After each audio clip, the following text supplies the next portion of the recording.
Ladies and gentlemen, welcome back to the Speak Up for Blue podcast. I'm your host, Andrew Lewin. I hope you had a great weekend. I hope you had it's Monday, so I hope you're having a great Monday here from the people here at the Speak Up for Blue team. We're going to talk about something that's not very nice, but first I just wanted to let you know it was my daughter's birthday, 8th birthday. Happy birthday, Jade, on Saturday the 29th, and it was also my nephew's birthday. He was born a year later to the date of my daughter. So Desmond, happy birthday to you as well. We had a great birthday weekend that included friends coming over for swimming. A beautiful weekend it was, weather-wise. A sleepover with some of my daughter's friends, and then we had a family birthday with both my nephew and my daughter, and both sides of the family. It was a lot of fun. So I hope you guys had just as fun of a weekend, whatever you did. Hopefully it was safe, and hopefully you saw some great treatment of animals, or you treated animals well. And that's the subject of today's podcast. It's a little depressing in terms of learning what people can actually do and think it's right or funny to do to animals, no matter what the animals, whether it be a dog, cat, pelican, shark. Apparently, it feels like you can do anything and potentially get away with it, except through social media, because the people that we're going to talk about today are a little afraid now. Do they have the right to be? Potentially. Should they be? Probably not, but we're going to talk all about that today. I'm going to tell you, I'm a little peeved off, as many other people are. I'm sure you guys will too, if you haven't heard or if you've seen the videos. But we're going to talk about a string of animal abuses by one fellow in particular, but potentially others may be related to this person in terms of friends or family. But we're going to talk all about the incident that happened in Florida this past week and a half or so ago, and that's been making the rounds on social media. I want to talk about it because when you talk about laws and repercussions here, people need to be taking take accountability for what they do. But anyway, this episode is definitely going to cause some discussion. Like I said, it's a beginning of a conversation, and we'd love to continue that conversation over at the Speak Up for Blue podcast community over on Facebook. If you go to speakupforbblue.com/group, you can take part in the conversation that we're going to have. I'm sure it's not necessarily a heated debate. I think what really is the conversations, what really is going to drive is people's emotions. But we really need to think about putting common decency in laws about how to treat animals, any animal, so that they don't get hurt. And I think that we need to do that, and I'll require a lot of your help, the audience help, in this kind of conversation to clarify some laws if you know about them, some petitions that are going around, and so forth. But anyway, speakupforbblue.com/group. That's what we're going to be talking about today, or in the podcast, or in the group. We're probably going to talk about it most of the week as well. Love to hear what your thoughts, concerns, comments in that group. So speakupforbblue.com/group. Let's get talking about this show, because I need to get some stuff off my chest. Let's start the show. If you are sick of hearing of the doom and gloom of the ocean and not knowing what to do, you're in the right place. If you want to meet people working to protect the ocean, then you are in the right place. If you want to find out how you can get involved in protecting the ocean, then you are in the right place. This is the Speak Up for Blue podcast, and I am here to empower you to live for a better ocean.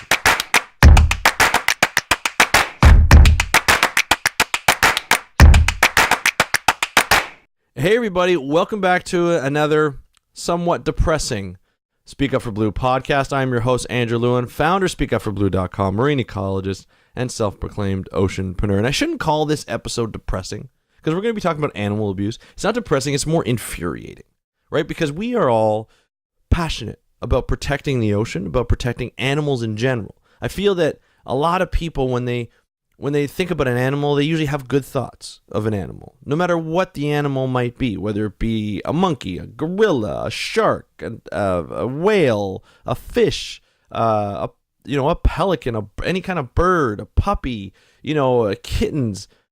We have general warm, fuzzy thoughts when we hear about these animals, right? Because we love these animals. A lot of us here in the audience on the Speak Up for Blue team, we're animal lovers. We have pets of our own. And we love them to death. We don't want to see anything bad happen to them. This episode, we're going to be talking about a string of videos and pictures that have come to light. I guess they were always there, but somebody, I don't know if it just blew up and went viral, of these I don't know how long these photos and videos were around, but it started off with a video from an Instagram of a Michael Wenzel, who's a Florida native, him and his buddies were on, I guess they own a boat for fishing in the ocean, and they had a shark tied to a rope, and they were going at high speed and dragging the shark behind them. Pretty despicable. Absolutely deplorable. To the fact that you can treat an animal like that, dead or alive, is absolutely horrible. You're a horrible person if you think that is funny and that is a cool thing to do. The infuriating part is I don't even think they broke any laws. And we're going to talk about that today. And we're going to talk about their parents, because the parents of some of these kids are a little they're wealthy, and they're like prominent Floridians, as one article states. And they're in charge of some manatee councils. So I don't know what's going on in that family. I don't know what's going on in some of these kids' minds. They're kids. They're 20s, but they're kids. I really don't know.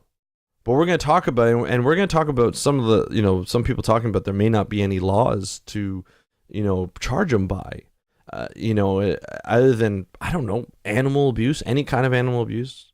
So we're going to talk about that today, because I feel like there should be some common decency to animal law, and that should be worldwide, to not treat animals like crap and not hurt them or not injure them. Right? I think that's a pretty general, I think a lot of people would agree with me on that, especially on this podcast. But in general, I think if you walk up to somebody and say, hey, do you think there should be a law about not hurting any kind of animal for no reason whatsoever? I think they'd be fine. Right? Now there's obviously definitions, but not dragging a shark behind at high speeds is a pretty good law. I don't think you had to be specific for that. And I'm sure lawmakers didn't really want to put that into law because they never thought it would happen. But people are sick and cruel. And we discovered this through these videos, or we are reminded of this through these videos and pictures. But before we get deeper into that, I want to talk to you about our sponsor today, Patreon, our campaign, our Speak Up for Blue campaign, which I've sort of switched a little bit to running more for our mission. So what I want this Patreon campaign to do is we have a lot of programs that we have planned for Speak Up for Blue.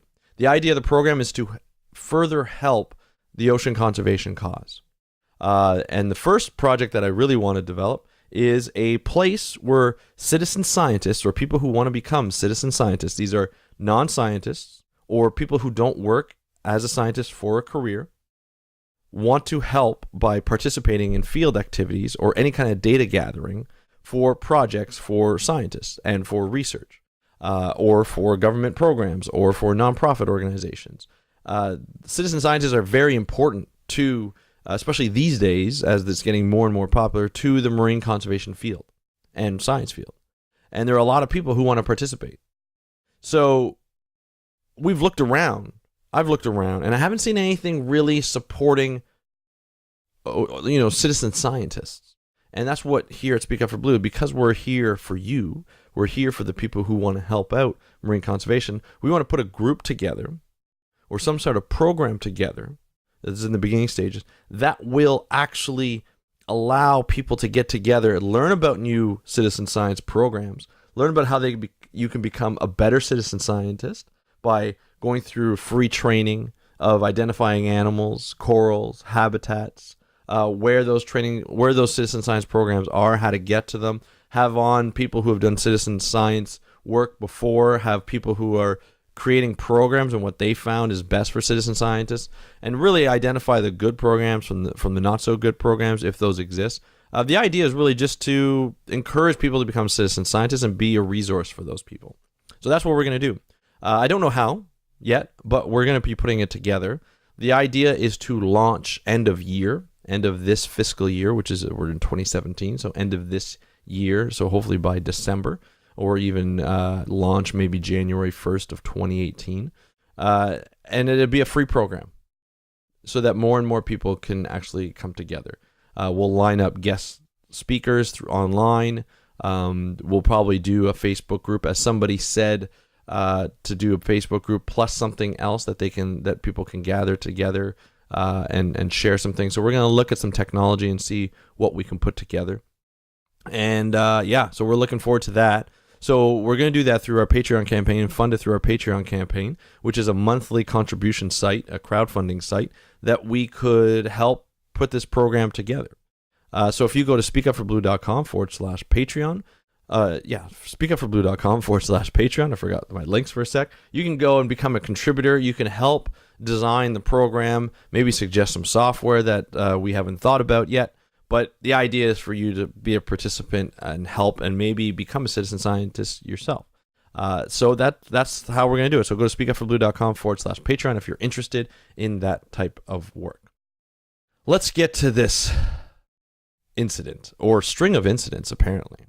So in Florida, a couple of weeks, maybe a week and a half ago, a video went viral. It was an Instagram video off of an account called from Michael Wenzel. I think that's how you pronounce it. I really don't care. He was identified by lawmakers, I guess, middle of the week last week. On his Instagram page, there was a video of him and his two buddies.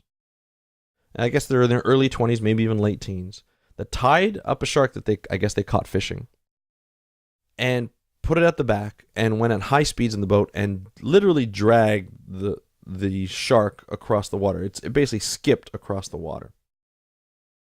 Now that's what most people saw. They saw this boat going at high speeds. There was a video of showing the shark bouncing around, and they showed the shark. It panned over to the two people. One, Michael Wenzel, who was driving the boat, and another somebody else, who I don't even care about their names. I'm not even going to mention the rest of their names.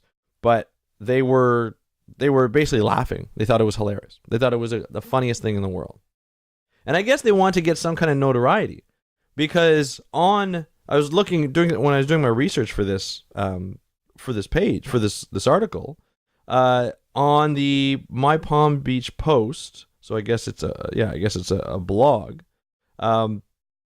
They sent a picture of the after. They sent a video and a picture of the aftermath of what the shark looked like to Captain Mark, who's known as Mark the Shark Quartiano, who is very popular and sort of hated by shark conservationists anyway, who he goes around, if you don't know him, he brags about that he's killed hundreds of thousands of sharks, or hundreds, maybe thousands of sharks, I guess, I don't know. I think over 100,000 sharks in his lifetime, shark fishing and so forth. People don't really like him. These guys decided, hey, we're going to get more notoriety if we send this video to him. Maybe he'll share it. They sent the video, and they sent a picture of what the shark looked afterwards. I'm not even going to share the picture because it's so gross. Basically, there's the head of the shark. The rest of the body is basically all the meat and all the scales alongside, or the outer part of the shark is just stripped down. All you can see is the tail and the insides of the shark. And there's the picture shows, if you go to the right, half of the other person is holding it, and it's showing other parts of the body that are detached from the body. So they sent it to this Mark the Shark. Immediately, this is how disturbing this is. Mark the Shark said he thought it was disturbing. He said the men responded with so I guess what happened is here, he said that the Mark the Shark thinks that he thinks the men sent it to him so he would publicize it and get more attention. Instead, he thought it was disturbing. The men responded with a picture of the shark's head and remains after it had been dragged through the water. They thought it was funny. They thought it was cool. Then Mark the Shark goes on. Even if the shark was dead, you don't do that. It's totally disrespectful. This is from a guy who boasts about fishing and killing any type of shark in Florida for 30, 40 years. He thinks that this stuff is disgusting. That's how bad these people are. Right? They are lower than what conservationists think is the lowest. Not only that, but as people started to look at this person's Instagram page, they noticed a number of other pictures and videos that weren't so hot. There's a picture of three men One looks like a younger boy, like maybe a late teenager. One of them is Michael Wenzel. I don't know who the other guy is. They're holding a pelican. It's a giant pelican. They're holding a live pelican. Wings spread out. Michael is holding on to his beak and stretching out the beak. This is to a pelican. Imagine how this pelican felt. Who knows? I don't know what happened to the pelican after. But they think this was hilarious. I think this was funny. This is the worst crap I've seen ever. And these guys think it's hilarious. There was a video that was under investigation earlier in the month, I guess, and we don't know if this is related to this Michael Wenzel or his friends. Essentially, it was a hammerhead shark that was caught. And we know hammerhead sharks, when they get caught, are highly stressed. When they go through being caught from fishing, they get highly stressed. A lot of times they can die just from the stress. That's scientifically known through the shark tagging lab from Dr. Neil Hammerslag, who've put out papers that hammerhead sharks get highly stressed. So much so that they got protected in Florida state waters, not federal waters, but Florida state waters.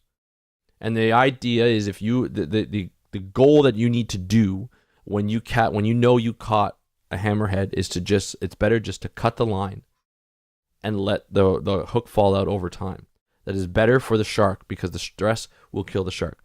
They caught this video showed them they caught a hammerhead shark, and they were pouring beer through its gills along the side and drinking it from the drippings of the beer, and said, "Who needs a beer bong?" That was the caption. Who needs a beer bong? Who does this stuff? Honestly, who does this stuff? These are animals. Pictures get worse. There's one on Michael Wenzel's Instagram page that we saw. Now, this account has been taken down, of course. But we saw a picture of Michael Wenzel holding a dog that looked to be deceased. In the Instagram post, they said they found the dog essentially coming downstream in the water, I guess. I don't know if it was a river or if it was in the ocean. But in the caption, they said, "Dead dog." It was something like "dead dog, shark bait." They essentially said that they're going to use that shark bait, or potentially a shark bait. Now, that wasn't proven, of course, but they were thinking of it. How are these guys allowed to be on the water? How are these guys allowed to be close to any type of animal? I think the worst part of this whole situation, they may not even get charged because they don't know because authorities are looking to see if they've broken any laws. Now, that infuriates me because you're wondering, how could they not have broken any laws? How is there not a law for just decency, common decency in treating animals? If someone is found to abuse a dog, they get charged for animal abuse. Right? But because this shark, maybe because it was a shark, and the shark itself, because they couldn't identify what species it was, it may not have been protected, whether it be in Florida waters or federal waters. The other idea is whether they're in Florida or federal waters. So they may not get charged. And because it was dead, there may not be laws to say if you hurt a dead animal, or you treat a dead animal like that, that's illegal. There are no laws for that. Why do we not have to have a law why do we have to have a law for every single incident? There should just be a common indecency law of animal abuse. And this should be in every country. This is absolutely ridiculous. You do not treat animals like this. You know who treat animals like this? Serial killers. Serial killers treat animals like this. They have no disregard for life, whether it be before or after death. It's utter disrespect for nature. If they don't have that respect for animals, who says they're going to have that respect for humans? Now you wonder, people like this, you wonder if they've come from a broken home or they were abused themselves. And I don't know their story, and I'm not going to implement, or I'm not going to say that they've done this. They've been abused or anything like that. I have no idea. But those are usually the cases when this kind of happens. Something traumatic has happened in their lives. But these are sons of prominent Floridians. In my research, I found that their parents, so Michael Wenzel's parents, or father, I'm looking up where it is Robert Wenzel. He's the Manatee County Planning Section Manager. And the other boy, the mother, is the chairwoman of the Manatee County Commission. They are in charge of animals. Their parents are in charge of the welfare of animals. Unless it's just a Manatee County, I don't know. I'm hoping. Maybe Manatee is a county. Please help me out here. But these are people who are, they're in charge of committees of counties. This is ridiculous. And are they going to get charged? We have no idea. Now, the Fisheries and Wildlife Commission, Conservation Commission, are investigating. They're investigating the hammerhead shark incident, and they're investigating this shark being dragged incident. There's no I haven't seen an article saying they're being investigated for the other pictures on their Instagram page, but there are many. It was implied that there are many in there on their Instagram page of abuse, of incidences of potential abuse. But there's not a lot of proof there. These are just pictures. The video is pretty much proof that these guys are douchebags, right? And they did it, and they weren't trying to save the shark.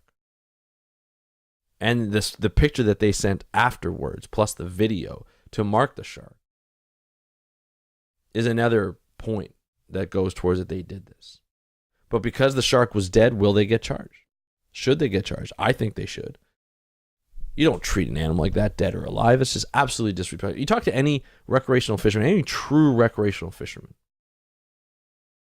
and I bet if you go to a podcast like that Clay Groves has for fish nerds, and you look at it, the audience members there, who many of them are recreational fishers, they are not animal abusers.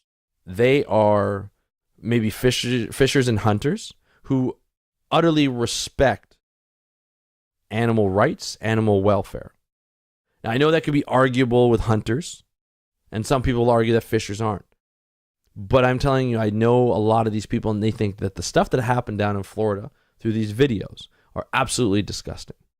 And if you look at the Fish Nerds podcast that preaches conservation and sustainability, those people are what recreational fishers should be thought of when you think of this. Not these guys down in Florida. I'm trying to be nice here to not swear and curse in this podcast. But this is absolutely disgusting. And I think they should be charged on anything, on everything.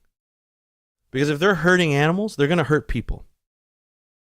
Imagine, think about it, if these kids, I'm a father of two girls. Now, they're young. They're not a dating age. But if I had two daughters who were in their 20s, and all of a sudden they're going out with these guys, I'm definitely worried. Because if they're hurting animals, they might hurt my daughters or whoever they're going out with. That is absolutely ridiculous. Right? These people they're not all up there. There's something going on that they cannot think that, where they don't think that this is wrong. They think that this is funny. There's something wrong there. And they need either to seek help or they need to be charged with something.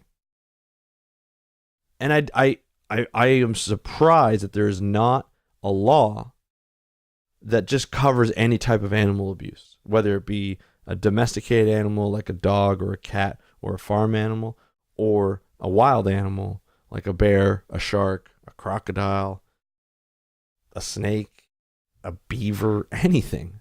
This is common sense. right? You wouldn't think that there have to be like a specific law for each animal. Or, well, maybe, they don't have to be in danger just to be protected from animal abuse. This is animal welfare. It's how to treat an animal 101. It's the common decency of being of just treating animals and nature with respect. And there's a difference between sort of conservation and animal welfare. Conservation, we're looking at protecting habitats and protecting everything. This is direct animal abuse. This shark did not deserve this treatment, whether it was alive or dead. The hammerhead shark that looked like it was struggling did not deserve this kind of treatment. By putting, like, you think about it, if a hammerhead shark has been taken on top of a boat, it's struggling to breathe. It hasn't been killed yet. If say it was legal to take this animal, you're a fisher, you bring it on the boat. The first thing you would do if you're going to keep it, hopefully you catch and release it. The first thing you're going to do is you're going to kill it if you're going to keep it. Put it out of its misery. It's struggling to breathe. It has no water to breathe. It's not getting the oxygen it needs. And then you decide to pour beer through its gills and drink it. First of all, that's gross. But you put beer through its gills to add to the abuse, add to the pain. And then you think that's funny. And you post it. Like you're not going to get caught. And these people are sick. There was another incident, and I don't know if it was Florida or California. I'm not too sure. There was another incident where fishers brought up, or a shark, I guess they caught this mako shark, or it was told the articles that I read seemed to say that the mako shark jumped in onto the boat. The fishers didn't know how to release it. In the video, it looked like it was struggling on a boat. And then I guess the fishers tied the shark and tried to let it down easy, but it just didn't look, it looked wrong. It looked like they didn't know what they're doing. Now, I'm not a fisherman. I don't go out fishing. It's not that I don't love it. I just don't do it. But if I were and I was going deep sea fishing, I would hope to go with somebody that knew what they were doing. So in case something like this happens, or if you're going deep sea fishing and you're catching massive fish, you would hope that you're with somebody who knows what to do when stuff goes sideways.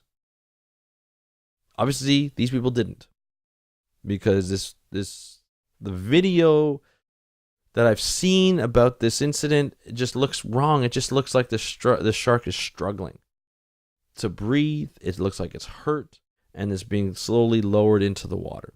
I don't know what happened to the shark. I don't know if it died or if it lived, but it definitely wasn't happy. It definitely was hurt. So, my question to you, if you live in the Florida area, are there laws protecting against animal abuse, general animal abuse that these people could be charged with? I feel they need to be charged with something. I feel that they need to get their boat license taken away, and they shouldn't be allowed near the water or any type of animal ever again. They obviously do not know how to treat animals. They should pay heavy, heavy fines. And they should do some sort of community service, either educating other people on why you shouldn't do this kind of stuff or do something. But there's got to be some kind of repercussion. These people need to be made an example of what not to do in this situation, to try and get others not to do the same thing. Because if they're doing it, more people are doing it. And if they don't get charged, people are going to think it's okay. Now, what's nice is everybody seems, government officials, researchers, everybody seems to be in agreement that something should happen. That what happened to these animals were deplorable, and they shouldn't have been. It was disrespectful and should never have happened. Even Governor Scott from Florida, who is a climate change denier, and he gives Big Sugar all the leeway they want, came out and said that something should happen. Whether there's a law in here or not, there should be a law that we should put in place to make sure this doesn't happen again. So at least people are actually responding, with aggression here, with saying something needs to be done. So hopefully these guys get charged. because this is ridiculous. Absolutely ridiculous. But I want to know your opinion. I want to know what you think should be done. There should just be a general federal law or state laws that say, hey, you know what? You can't treat animals like this, and this is the repercussions, and they should be heavy. Right? Or are you a skeptic? You don't think they're going to get charged, and you think that other people are going to do the same thing. I kind of feel that way. I feel that that's the reality of the situation. It shouldn't be, but that's the reality of the situation. So I hate to start a Monday off like this. I think it's a horrible way to start a Monday, to start a week, but it had to be addressed because it's been in the news everywhere, and I feel like I needed to talk about it and just kind of get it off my chest. But I'd love to hear your thoughts, and I want to thank you for listening to us. I really do appreciate it. And I'd love to hear your thoughts in the group. I want to hear what you have to say. Go to speakupforblue.com/group. That's speakupforblue.com/group. And if you take this information and be like, you know what, we need to do something more, not only for animal welfare, but for like ocean conservation and general conservation, we need to help out more. And you want to help through our Patreon campaign, help us set up a resource for citizen scientists and maybe a bit of a group for citizen scientists and share some information on programs and training and all this type of stuff that will help them and help programs along faster and better, be more efficient when citizen scientists participate in programs that are developed for them. Go to speakupforblue.com/Patreon. Help us put this resource together by contributing on a monthly basis to this program. We'd love to hear what you think as well, how we can build it, different types of software and tools that can help out. But I'm going to be sharing all that this week, either in a video, maybe a live stream that I'll set up, or maybe just a blog post. I'm not sure. We're going to see how time fares, but that's what we're going to try and do. So I'd love to hear your thoughts on that. Speakupforblue.com/Patreon, Patreon. Thank you very much for listening. I appreciate your patience. Love to hear what you think about this episode. And yeah, that's basically it. That's all I got to say to get off my chest. I'm your host, Andrew Lewin. Thank you very much for listening. We'll talk to you on Wednesday when we have a very special guest back, Ed Hines, along with a colleague on the new project that they're doing in Mexico to look at protecting of reefs and fishing rights and water quality. It's going to be interesting. They were at a conference that we did this thing. It was over an iPhone. I really appreciate them for coming out. So, but yeah, stay tuned for Wednesday. It's going to be a great episode. I just want to say thank you very much for listening. I'm your host, Andrew Lewin. Happy Monday. See you on Wednesday, and happy conservation.